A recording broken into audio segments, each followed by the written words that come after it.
வினோத வாய்ஸ் நேயர்களுக்கு வணக்கம். நான் உங்கள் கிருஷ்ணவேல். இன்னைக்கு நாம இன்று மாலை எதை பத்தி பார்க்க போறோம் அப்படின்னா, சீமான் மற்றும் நயினார் நாகேந்திரன் மற்றும் சாட்டை துரைமுருகன் 3 பேருக்கும் மாற்றி மாற்றி அடிச்சுக்கிறாங்களா இல்லை எல்லாரும் மாற்றி மாற்றி பாராட்டிக்கிறாங்களா, இது சம்பந்தமான செய்திகள் என்ன அப்படிங்கிறது தான் இன்னைக்கு நம்ம விரிவாக பார்க்க போகிறோம். நம்ம வீடியோவில் அடிக்கடி நம்ம அப்புறம் நண்பர்களே புத்தகம் வாங்குன்ற போடுறதெல்லாம் நிறைய பேர் கேலி பண்ணுறாங்க. கேலி கிண்டல்லாம் பற்றி நம்ம கவலைப்பட வேண்டிய அவசியம் இல்லை. எத்தனையோ காமெடி பண்ணுறவங்க சேனல்லாம் என்ன பண்ணுறாங்க, என்ன சப்போர்ட் பண்ணணும்னு நினச்சிங்கன்னா நீங்கள் பணம் அனுப்புங்கன்னு கேட்குறாங்க. நம்ம என்ன பணம் அனுப்புங்கன்னு கேட்குறோமா? சேனல் நடத்த பணம் தேவைப்படும். அப்படி தேவைப்படக்கூடிய பணத்தை நீங்கள் புத்தகம் வாங்கினால் உங்களுக்கு புத்தகங்கள் வாங்கிய அந்த புத்தகங்களாகிய அறிவாயுதம் உங்கள் கைக்கு கிடைக்கும். அதன் மூலமாக எங்களுக்கு கிடைக்கக்கூடிய பணத்தை வைத்து நாங்கள் இந்த சேனலை நடத்த முடியும் அப்படின்னு தான் நம்ம சொல்கிறோம். ஸோ புத்தகம் வாங்குங்க அப்படின்னு நான் கேட்பதில் நான் கூச்சப்படவில்லை. அதை பார்ப்பதற்கு நீங்களும் சலிப்படைய வேண்டிய அவசியம் இல்லை. புத்தகம் வாங்க முடியாதவர்கள் லைக் போட்டாலும் சப்போர்ட்டு தான், ஷேர் பண்ணாலும் சப்போர்ட்டு தான், சப்ஸ்கிரைப் பண்ணாலும் சப்போர்ட்டு தான், ஏன் கமெண்ட் போட்டிங்கன்னா கூட சப்போர்ட்டு தான். ஸோ ஏதாவது ஒரு வகையில் உங்கள் ஆதரவை நம்ம சேனலுக்கு கொடுத்துக்கிட்டே இருங்க. ஏற்கனவே பேசி வைத்தது போல் நயினார் நாகேந்திரனை பாஜக தலைவராகிட்டாங்க. நயினார் நாகேந்திரன் தென் மாநிலங்களில் மட்டும்தான் அறியப்பட்ட ஒரு நபர். மற்றபடி தமிழ்நாடு முழுவதும் இன்னும் பெரிதாக அறியப்படாத ஒரு நபர் தான். ஸோ அவரை பாஜக தலைவராக நியமிக்கப்பட்ட போது சீமான் ஒரு அறிக்கை வர்றார். என்னென்னு, நயினார் நாகேந்திரன் ரொம்ப நல்லவர், அவர் பெருசாக இந்த இந்துத்துவா சிந்தனைகள்லாம் கொண்டவராக இருக்க மாட்டார், அவர் எல்லாருக்குமான தலைவராக இருப்பார், அவர் எனக்கு ஒரு மாமா மாதிரி. அவர் சீமானுக்கு 60, அவருக்கு 64 வயசு. நம்ம சீமான் தான் எல்லாரையும் அப்பா, சித்தப்பா, பெரியப்பா, அப்பத்தா அப்படின்னு சொல்லுவார். அது மாதிரி நயினார் நாகேந்திரன் எனக்கு மாமா மாதிரி அப்படின்னு சொல்லி இருந்திருக்கிறார். இதை கண்டு உணர்ச்சி வசப்பட்ட சாட்டை துரைமுருகன் என்ன பண்ணியிருக்கிறாரு, ஓவராக அடித்து போட்டு பொலன்னு பொழப்போம் அப்படின்னு சொல்லிட்டு ஒரு வீடியோவை போட்டு, நாங்கள் இவர் நயினார் நாகேந்திரன் எவ்வளோ பெரிய நல்லவர் தெரியுமா, வல்லவர் தெரியுமா, அரசியல் வித்தகர் தெரியுமா, அப்படி தெரியுமா, இப்படி தெரியுமா, அவருக்கு சாதி வெறியெல்லாம் கிடையாது, சாதியெல்லாம் பார்க்க மாட்டார், அப்படி இப்படின்னு ஊற்றுன்னு ஊற்றி விட்டார். இதை பார்த்த உடனே நம்மால் சீமான் என்ன பண்ணிட்டாரு, ஐயா இது என்னடா முதலுக்கே மோசமாக போச்சு அப்படின்னு சொல்லி அவசரமாக திருச்சி துரைமுருகன் அவர்கள் நடத்தும் சாட்டை சேனலுக்கும் நாம் தமிழர் கட்சிக்கும் எந்த சம்மந்தமும் கிடையாது அப்படின்னு சொல்லி அறிக்கை விட்டார். இப்போ என்ன ஆகிப்போச்சு, கட்சிக்குள்ளேயே பாருங்க குழப்பமாகி போச்சு. சாட்டையும் நாம் தமிழரில் தான் இருக்காரு. ஆனால் சாட்டை துரைமுருகன் நாம் தமிழரில் பேசக்கூடிய பேச்சுக்களுக்கும் நாம் தமிழருக்கும் சம்மந்தம் இல்லை அப்படின்ட்டார். இதில் என்ன பிரச்சனைனா, ஏற்கனவே நாம் தமிழர்லேருந்து கொத்தா வெளியே போனாங்க பார்த்தீங்களா மக்கள்லாம். அதாவது நம்ம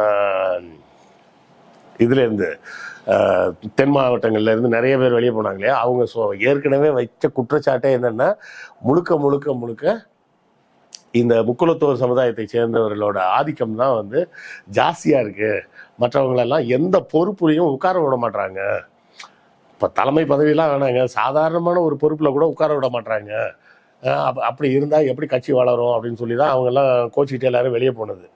அப்படி போன அதே நேரத்தில் இப்போ சாட்டை துரைமுருகன் என்ன பண்ணி வச்சிருக்கிறான், நயினார் நாகேந்திரனை ஓவராக புகழ்ந்து பேசி பாராட்டி என்னெல்லாமோ பண்ணி அவர்கிட்ட நல்ல பேர் வாங்குற முயற்சி.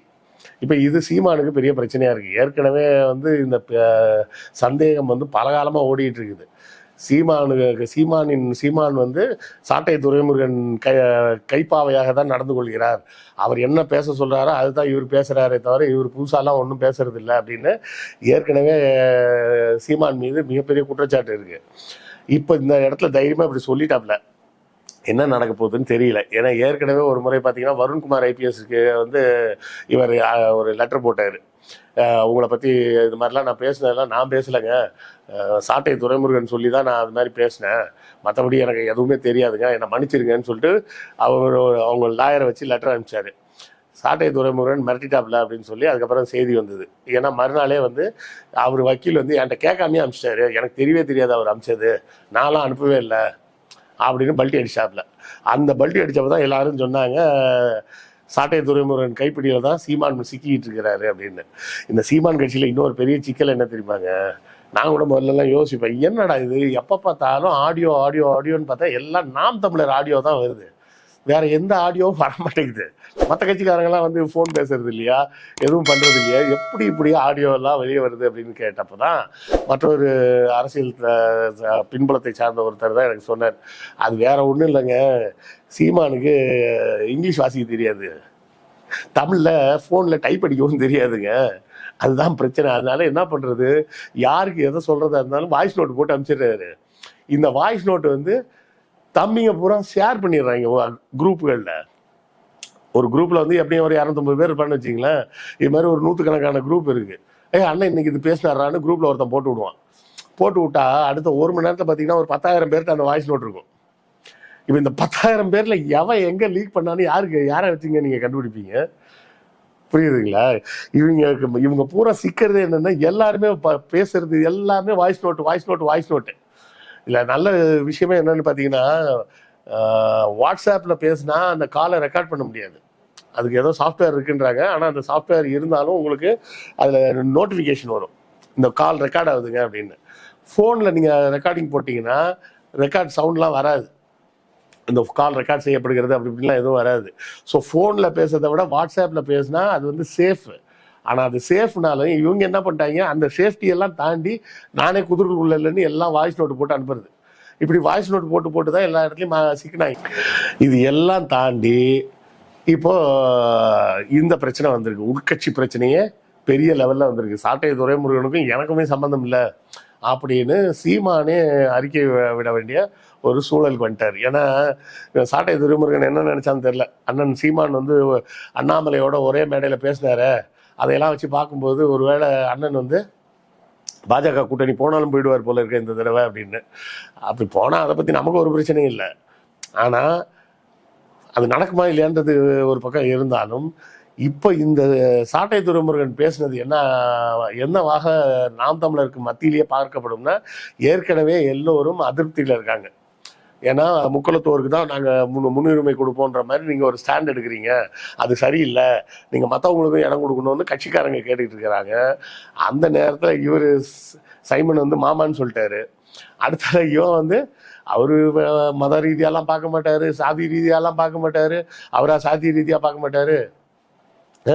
ஒரு போன வருஷமா அதுக்கு முந்தின வருஷம்னு நினைக்கிறேன், அந்த தென்காசி பக்கத்தில் ஒரு பள்ளி சிறுவனை வந்து வெட்டி போட்டாங்களே, அவங்க தாத்தாக்கு தான் எல்லாருக்குமே வெட்டு விழுந்து அந்த பிரச்சனையெல்லாம் நடந்தது, போலீஸ் கேஸ் ஆகும்போது இந்த நயினார் நாகேந்திரன் தான் வந்து அந்த வெட்டின பசங்களுக்கு ஆதரவாக போய் நின்று, ஏன்னா அவர்கள் முக்குளத்தை சேர்ந்த சமூகத்தை சேர்ந்த பையன் அப்படின்ட்டு அந்த பையனுக்கு ஆதரவாக போய் நின்று பல வாட்ஸ்அப் குழுக்கள்லாம் பேசி நீங்கள்லாம் வந்து அதெல்லாம் விடக்கூடாது அப்படின்னு சொல்லி பேசின விஷயங்கள்லாம் வந்துருக்குது. இதெல்லாம் தாண்டி வேற அவர் என்ன பேசியிருக்கிறார் நயினார் நாகேந்திரன், என் சாதிகாரெல்லாம் யார் தெரியுமாடா, அவனை போய் வெட்டிட்டு வா அப்படின்னு சொன்னால் வெட்டிட்டு வந்து தான் சாப்பாட்டிலே கை வைப்பான் அப்படின்னு பேசியிருக்கிறார். இந்த முக்குளத்தை சேர்ந்த சமூகத்தை சார்ந்த இளைஞர்களுக்கு நான் வைக்கக்கூடிய வேண்டுகோள், உங்களுக்கு இப்படிப்பட்ட தலைவர்கள் தான் வேணுமா? உங்களை என்ன சொல்லிட்டு இருக்கிறாங்கன்றதை திரும்ப திரும்ப யோசிச்சு பாருங்க.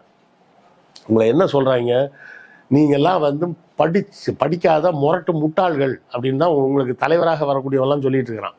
எப்பவும் நல்லா பார்த்துக்க, நம்ம சாதிக்கு ஒரு ஆபத்துன்னு ஒருத்தன் கூப்பிட்றான்னா அவன் பின்னாடி போகாதீங்க, சரியா? அது சாதிக்கு வர ஆபத்து இல்லை, அது அவனுக்கு வர்ற ஆபத்து. அவன் தனக்கு வரும் ஆபத்தை தன் சாதிக்கு வர்ற ஆபத்துன்னு அவன் அடையாளம் காட்டுறான். அவனுக்காக நீங்கள் வெட்டிட்டு ஜெயிலுக்கு போவீங்க, அவன் ஜாலியாக வெளியே தான் சுற்றிட்டு இருப்பான். இதை மட்டும் நல்லா புரிஞ்சுக்கிங்க. இந்த நாடக காதல்னு பேசுகிறாங்களே, அவங்களையும் அந்த சாதியை சேர்ந்தவங்களையும் அதுதான் சொல்கிறேன். அதை மாதிரி எவனா பேசினான்னா அவங்க வீட்டில் இருக்க பெண்கள் செருப்பை கழட்டி அடிங்க.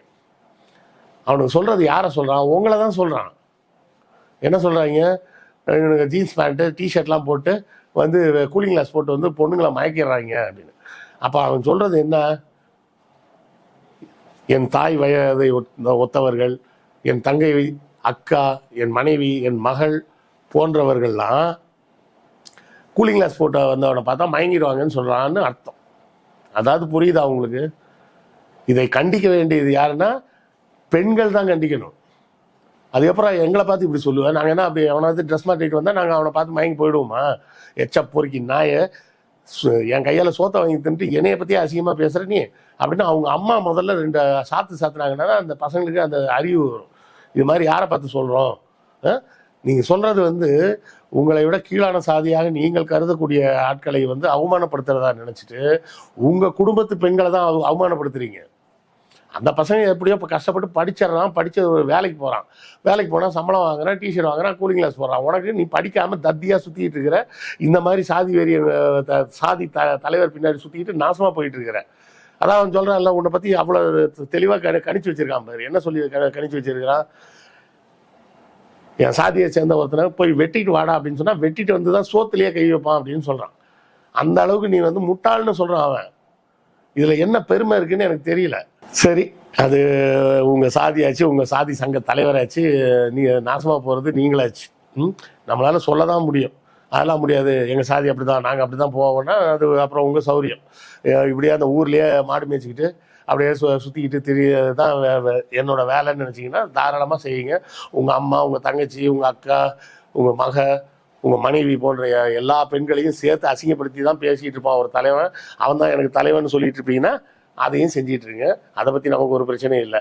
இப்போ நயினார் நாகேந்திரன் பாஜகவுக்கு வந்ததுனால என்ன ஆகிட்டு போச்சு, சீமானுக்கும் சாட்டை துரைமுருகனுக்கும் முட்டிச்சு அப்படின்றது தான் முக்கியமான செய்தி. ஸோ இந்த செய்தியை நீங்களாம் எப்படி பார்க்குறீங்கன்றதையும் கமெண்ட்டில் சொல்லுங்கள், நானும் தெரிஞ்சுக்கிறேன். அடுத்த காணொலியில் சந்திப்போம். நன்றி, வணக்கம்.